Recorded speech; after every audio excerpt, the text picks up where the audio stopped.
Hello, everyone. Welcome back to another amazing episode of the Brave Entrepreneur Podcast. I'm your host, Jena Rodriguez, and I am your business and brave strategist. I love working with entrepreneurs to break through their brave and get their brave on at a whole new level, as well as get them visible and monetize their business. So today I have another amazing guest. As you can see her, she's beautiful, and her name is Debbie. So welcome, Debbie. How are you? Thank you. Thank you. I am doing wonderful. I am so happy to be here and excited to be here with you and your tribe and just chatting away and sharing all of our brave stories, because being brave is hard.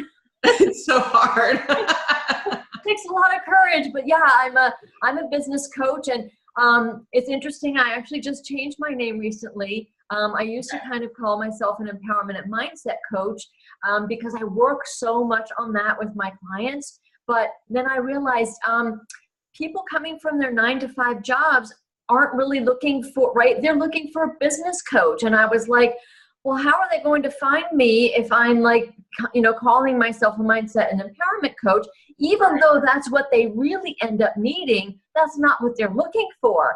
But I focus a lot on the empowerment and the mindset, because one of the things that I learned in my own transition from my 9-to-5 job into being an online coach is that the mindset of a successful corporate woman is very different than the mindset of a successful female entrepreneur, right? Which you wouldn't really necessarily think, because you kind of think like, oh, well, look, I'm making 6 figures. I've been here. I was at this most recent company for 19 years.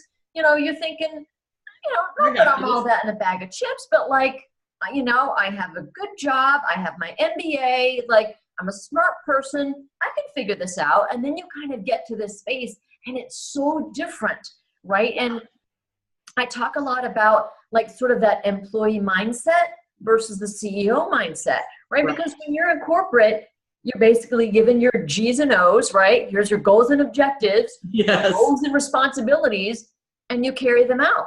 And you're basically told what to do. And you're given your schedule. And you're scheduled on conference calls. And then when you come into this online space and you're working for yourself, you're the ones calling the shot. And sometimes it's very scary to be like, hello? Nobody's talking to me right now. What am I supposed to do now, right? And so true. So many of us think about that. Yeah. Right? You just kind of think like, I got this. I can totally figure it out. I can get this really good. But it's not quite the same. And I think that's the first thing that ends up tripping up that woman who's going, okay, I got all this, credentials and stuff behind me. I'm going to dig right in. Everything's going to be great. And then she stumbles and she fumbles and she's like, whoa, I don't know what to do. And so that's where I kind of come in and I go, all right, let's get things, figured out here. And that's really why I ended up doing kind of the work that I ended up doing, was because I fell into that initially. And I was like, women need help. You need a little bit of guidance to kind of figure it out. You don't just jump in and say, hey, I was successful over here and I've got this. And it does take a lot of courage to walk away from that stability and the paycheck and all of those things that I'm still getting my 401k situation sorted out, because I actually did the straddle for about 2.5 years. Yeah. Just finally severed and made the break at the end of September. Wow. Congratulations, Brave Master. It has been absolutely incredible and amazing. And it has had its roller coaster moments, right? Even in just basically a little bit over a month. I have gotten a lot of clarity and, like things are really coming together. But doing that straddle for the 2.5 years, it's just tough. It's very and the online space, when you don't have someone guiding you, as you well know, it can be very lonely. Yeah, truly. You don't know what you don't know. And unless you've got someone there that can kind of guide you and support you in that. It's true. And I come from corporate America as well. And I think the what you said early on, it's kind of like, it's gung ho, I can do this, I can be successful. Number one, don't lose that, right? Like hold on to that.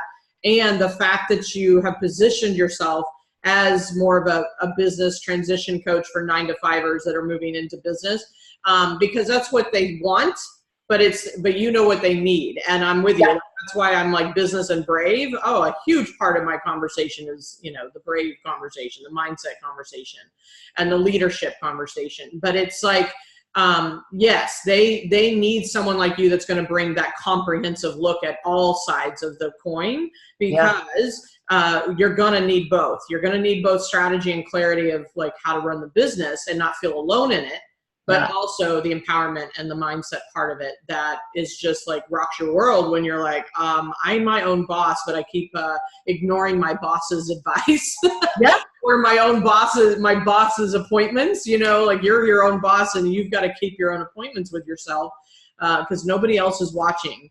And, I think that's such an important service that you provide, first of all, and it's obviously coming from experience, which I think is the best place to come from. Oh, yeah. And, and here you are. And I get it, like I was in that corporate America space as well. And, and when you flip the coin, there's a whole new world, and it doesn't mean you can't be successful, but be ready to invest in the support so that it's kind of like, I'm a business coach, you're a business coach, just with different, kind of targets. And for me, I treat it like I'm part of your board of directors that most solopreneurs don't have. Like that's not what comes with the picture. Right. And so you've got to have that kind of guiding partnership with someone, business coach or what have you, so that you aren't swinging the bat, and not sure what game you're in, right? Exactly. Right. So I love it. So tell us a little bit. So congratulations, first of all, on like severing the tie. Like, what a way to get into full focus on, what you're creating, right? Yeah. I think, and I'm with you. Like sometimes we have to do that, and I kind of cut the tie and jumped in, but that doesn't mean that's the way it has to be. And then do you ever feel like you hung on a little too long? I'm just curious. So much so. Oh, really? So much so. Yeah. So I had done this straddle, as I call it, for actually a total of 5 years. I had, prior to my coaching business, I had done an event decorating business. And there's, for so long, there's been this thing in me that was like, and even when people meet me, they're usually like, oh, you work in corporate? And like, they're kind of surprised. I'm like, yeah, because I'm just like, I'm so much more creatively inclined. And there's just not a lot about me that says, yeah, I'm a stuffy corporate person. Not that all corporate people are stuffy, but like, there's usually like a very type A personality to that person, and all that. And they would just be surprised that I was corporate. And, so I had that event decorating business. And then I came into the coaching space. So I kind of was doing this straddle for 5 years. Yeah. 2.5 in this business. And I definitely stayed way too long. But I was utilizing my corporate paycheck to fund the funding source. Business, right? Yeah. Love that. Right. There's systems and processes and things that you need to pay for. And I was like, okay, and coach would be a good idea. Right. So I was kind of saying, well, let me use some of this to get things going. And this is kind of how I sort of coach people is because I work a lot with the sort of the 40 somethings and over, where we're a little bit less risk averse. Like should I say more risk averse, where we're like, I'm not ready to start moving into like safety. Yeah. Yeah. Like, oh, I don't need that paycheck. Like usually there are children may be in houses, mortgages, right? Like, you can't just fly by the seat of your pants. So, I kind of like, we talk all about like doing it the right way. So when you sever, you're not like, oh, what did I just do? Yeah, the boat just hit. Yeah. Exactly. So we kind of want to do it in a way that's conscious and feels good. Yes, that's challenging and steps you out of your comfort zone, but I definitely waited too long. I got to the point, and this is a little bit more into my why, where like there were much too many times of sobbing on the bathroom floor. Like, so bathroom was right there. They're like behind me here. Yeah. Thankfully, I worked my job from home. So I could just break down crying on the bathroom floor and nobody would notice. But there was a day where I was crying so hard that I had broken the blood vessels, like, oh goodness, girl. And like, it was just so bad. And finally I was like, I cannot keep doing this. Right. I don't belong here. I'm not happy. I'm not making any kind of impact in this world. I love helping people. Do you think I'm helping anybody in my corporate job? No. Like, yes, my team was very appreciative of my work, but I was working 10, 12, 14 hours a day, doing work I didn't like, right, making somebody that I don't even know rich, right? And for what? When I'm on my deathbed, is the CEO of that company going to be standing there holding my hand saying, thank you so much for all you did for us? No. I want to help women and help them live the lives they want to live and create the businesses that they want to create and do work that's meaningful and valuable and makes them feel like, yes, you have a purpose on this earth. Let's go live it, right? Let's figure it out. Because sobbing on the bathroom floor as many times as I found myself there, like gut-wrenching tears, that's not life. That's not living. That's regret. Totally, right? Totally. And I thought, if I don't at least give this a really good go, I'll be filled with regret to never have tried. Yeah. And that's really kind of why I do what I do, because I know there are women out there, and I know from the gals that I worked with, there are plenty of women out there who are also sobbing on the bathroom floor at least once a week, going, oh my gosh, this is not living. Is this really all there is? And they're dreading Monday morning, right? That if you are listening, and I mean, if you're in your business dreading Monday morning, we got a problem.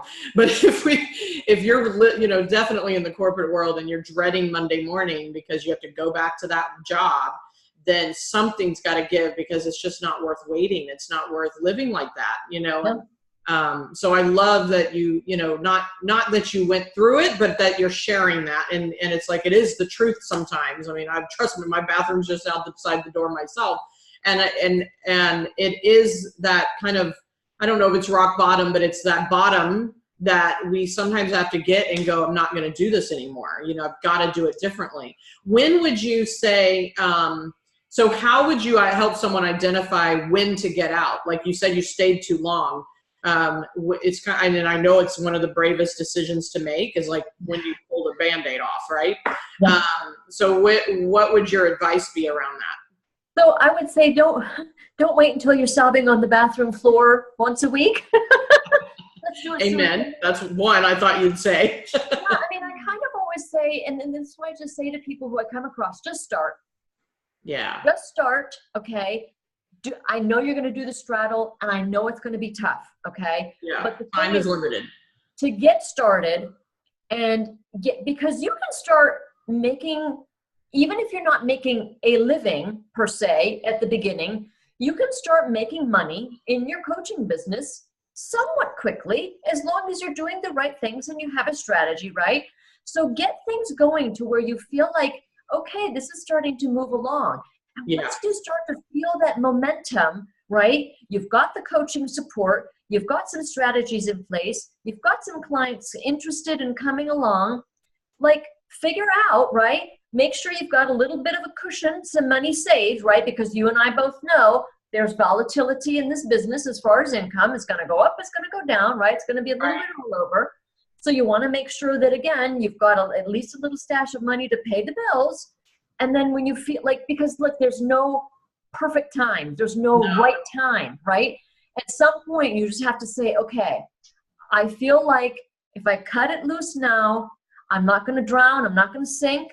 I've got momentum in my business. And when I do this, I'm going to have all that extra time to really pour myself into my clients and my business and go. So I think it's just that, honestly, and I just wrote a post about self-awareness the other day.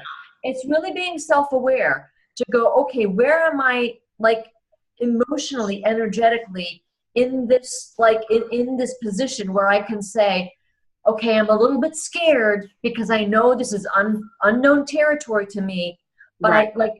I've got something going on, where then you can kind of continue with that something. If you've got nothing going on, we probably still have a little bit more work to do, because we don't want to have you do it too soon.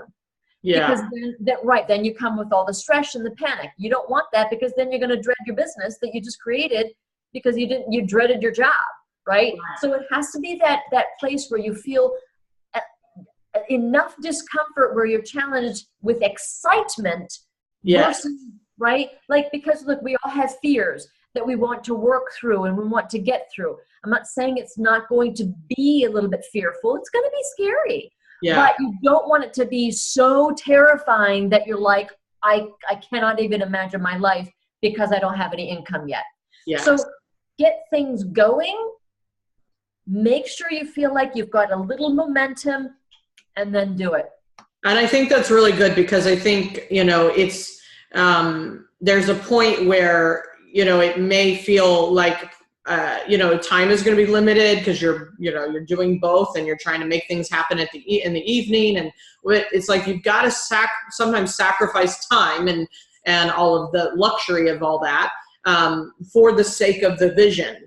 And so when you're going somewhere, you're building a boat, it's kind of like stay in the boat that you're in, but then build the other one. Well, it's going to take your, evenings and weekends and things that are not necessarily, you haven't had to give up. And I say enroll your family, enroll your children, meaning they need to know why you're doing what you're doing, so that they see that there's an end result to maybe giving up some of the time that you had before, in order to do something really, different and powerful for yourself. So I love that. And I've always imagined, like, here's the big ship, the corporate job and the income, and then you've got this little boat tied to it. And like, just keep building the boat up so it gets a little bigger before you cut the rope off. And you're right. It's like having children. There's no right time. You just, at some point, you're gonna have to pull the trigger. And I love that you said the excitement. So when you can feel, I think fear and excitement does coexist, obviously. And then that's the moment it actually is the signal that you're onto something. Yes. Like when you can feel not complete fear and panic and like, this is not good, this is, run. But it's like, no, I'm so excited about this. I'm scared, but I'm so excited. Then go for it. Like lean into that versus step out. And then lean on people like, you, me, or whatever. Find the support systems to be able to stay the course, because it's gonna take a while. And that's kind of what I wanted to talk more about is, now you've just recently kind of, like severed the corporate job. And so maybe it's something new to you in like staying in the game of entrepreneurship full time. But have you noticed anything that you've had to either come through or just kind of be aware of in being full time in your business? Yeah. So it's funny. The identity thing snuck up on me. It wasn't, look, I've never really thought about my identity. I've just always kind of been that person with that corporate job, right? Like when you go into a social situation, oh, who are you? What do you do? Oh, I'm Debbie. I work for a big name company, right? And that was kind of who I was. Yeah. And I never saw myself differently. And I was actually, so this most recent job was 19 years, but about probably more than 25 years total in corporate, right? So like, that's just who I was. And now I was someone else. But I didn't really think, like, it kind of hit me and I was like, oh, and I started to have like little mindset things going on. Like, oh, well, what am I going to say when I'm in that social situation? Oh, I'm an entrepreneur. Will I still get those nods of, oh, you work for that company, right? And then I started to kind of go like, well, wait a minute, but why do I care what people think of me? Like, this is my life. I'm running my life, right? So I for probably 2 weeks, I was in this strange whirlwind of like, who am I? What am I doing? And like the identity piece kind of crept up on me. And, and I really thought more and more about that whole employee versus CEO, right? And I was like, well, I am a CEO. And, how does one act as a CEO? Even though I'd been, doing the straddle for 2.5 years, I was both, right?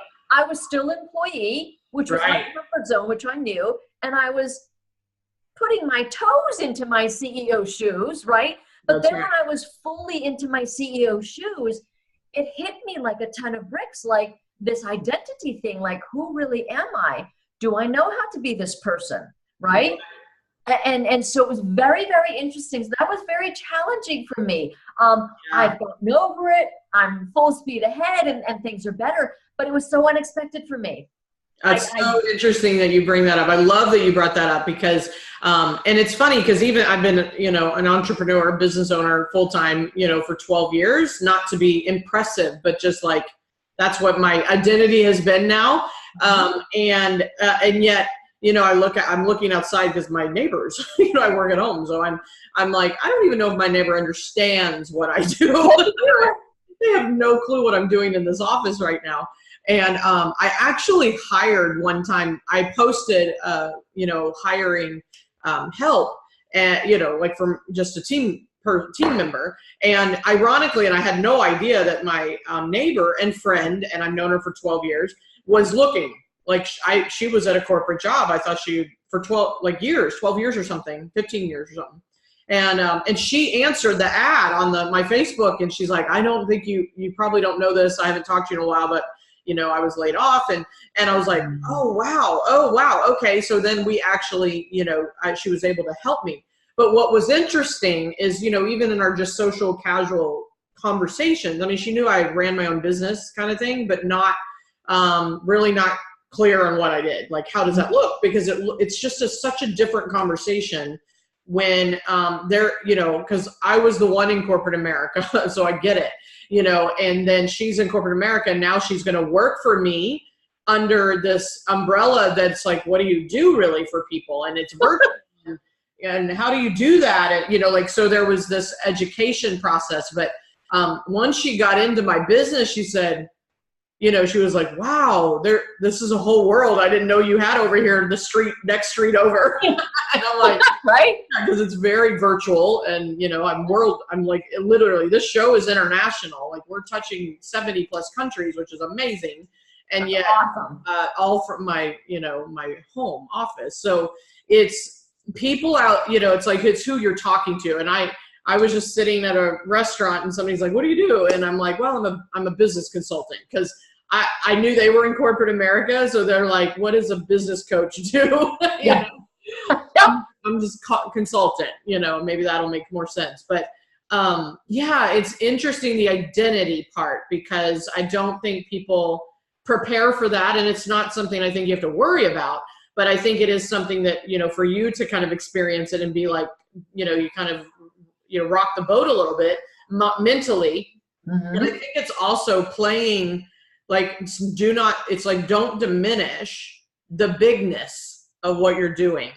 Most people, like 95% of people, are not running their own businesses. They are in a job or corporate America or whatever, and it's great. And when we are the 5%ers, or whatever the percentage is, of people that are running their own company, and yes, it may only be you, but most people don't do that, right? And then you add a couple team members, and then it's like, so it's like, don't diminish how big you are, how you are the CEO, and step into that leadership in a way that it supersedes what you did in corporate America. And that's the thing, right? Embrace it. Just right, embrace it. Yeah, because it is very brave. And I've had people tell me, well, that's a brave thing you're doing. It takes a lot of courage. And I was like, yep, but I'm doing it for several reasons. For me, right? Because I want to be fulfilled in the work that I'm doing. And I said to my boyfriend the other day, I said, and I'm working just as much as I did in my corporate job, but I'm loving it. But I love it. I love it. I'm not doing it for someone else. Yeah, I'm making a difference in someone else's life. I'm helping them to find their happiness, right? So yes, I'm doing it for me, and I'm doing it because I know that pain, that anguish, that heartache of feeling like you're just droning along, not even making a difference in this world. And what is that you're doing? And like, right, life is short. Yeah. Let's help each other build our businesses and create happy lives. Yeah. And live life, right? So for me, that's what it turned all about. Yeah, me too. And I know my big stand in the world is to eradicate unrealized human potential. Like that's the mission, and it's through the brave. It's through entrepreneurship. That's what I am on a mission to do. And I think like your potential is of course self-defined, right? And I love entrepreneurship because I feel like you get to define it even more for yourself, yes. like 100%. And sometimes defining it is where we get lost, right? It's like, how big can I dream? How big can I make this business? Well, well, maybe I'll just do 50,000 a year and I'll be happy with that. It's like, well, why that? Why not more? Or whatever you want, but self-define your potential and step into it. And I don't know if you know the statistic, but coaches and consultants out there in general don't make more than 50,000 a year on average. And I'm like, you might as well go get a job. Like, let's make some business happen, because profitability, that's not profit, that's income. So I know they're not making any profit out of that, right? It's minimal. So it's kind of this sense of like, how can we like step into the potential and the bigness of what's possible when you really figure out your business and figure out how to leverage yourself and how to help many, many more people than what you're helping one-on-one or whatever that is. And I think it's just like a huge opportunity for people to step into. And the fact that you really relate to people that are in that 9-to-5 switching over to entrepreneur CEO is huge. I think it's amazing that you're in that space. So yay, congratulations. Thank you. Yeah. I love that you cut the rope. Yes, it was, and look, people were like, well, aren't you scared? I said, well, of course I'm scared, but you know what? I'm back to the excitement. I was like, but I'm so ready because I feel so driven and I feel so passionate. And like for me to feel excitement in the morning when I wake up going, okay, what am I going to do today? I'm going to write some content. I'm going to help some people. Well, how can I craft a message that's really going to give them some value versus going, okay, I'm working on my spreadsheet. Yeah. You know what I mean? Like a pointless, meaningless work where now I can actually be helpful. Like that fills me up with happiness, Yeah. Sometimes that's worth the fear, right? Yeah, absolutely. And fear's made up anyway. So we're making it up. So I love that. Love it. And our time is up here, but I would love for you to share with everybody how, especially those 9-to-5ers, but how they can connect with you and what website or what have you would you like them to go to? You betcha. I do have a little free checklist. Awesome. It's a bit.ly link. So it's bit.ly. And then I think it's called backslash. Yeah. Backslash or forward slash. I think it's backslash. And then it's leave 9-5 checklist. And you can go there and you can download the checklist there. My website is emergeempowerment.com. And you can learn all about me there. And then all my social media handles are Emerge Empower. Got it. Some I couldn't get empowerment. And then I was like, oh my goodness. I'm like, I want it to be consistent. So at Emerge Empower, and you can find me on Facebook and Instagram and Twitter and Pinterest. I love Pinterest. Nice. And my YouTube is coming along. I've got some work to do on my YouTube, so that'll be coming along. Well, I know. I mean, I'm building my YouTube as well. And this show will be there as well. But it's like, it's just one of those more platforms you got to build up. Oh, yeah. That is awesome. We'll make sure all the links are in the show notes as well. And thank you for the gift. I think that's amazing. The fastest way to leave your 9-to-5 checklist, I think, is awesome for people that are just like needing to organize their thoughts, right? Yeah, right. What's step one? What do you do? How do I start? Right? Yeah, completely. Yeah, where do I go?